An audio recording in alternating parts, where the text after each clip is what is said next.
আসুন আমরা আল্লাহ রব্বুল আলামিনের দরবারে হাত তুলে প্রার্থনা করি, আমরা জানো হে রব্বুল আলামিন, হে একমাত্র মালিক, হে একমাত্র পরওয়ারদিগার, হে একমাত্র রহমত দানকারী, হে একমাত্র সাহায্যকারী। আজ আপনি যদি আমাদেরকে রহমত দেন, তাহলে আমরা এই দেশের মানুষ কঠোর পরিশ্রম করার মাধ্যমে আমাদের প্রত্যাশিত বাংলাদেশকে গড়ে তুলতে পারবো।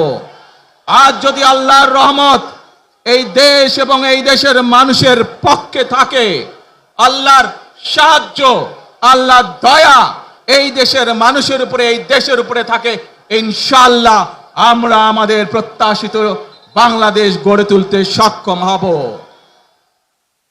প্রিয় ভাই বোনেরা, আজ আসুন আমরা সকলে মিলে প্রতিজ্ঞা করি, আমরা সকলে মিলে প্রতিজ্ঞা করি যে ইনশাআল্লাহ আগামী দিনে দেশ পরিচালনার দায়িত্বে যারা আসবে, আমরা সকলে নবী করিম সাল্লাল্লাহু আলাইহি সাল্লামের যে ন্যায়পরায়ণতা, সেই ন্যায়পরায়ণতার আলোকে আমরা দেশ পরিচালনার সর্বোচ্চ চেষ্টা করব।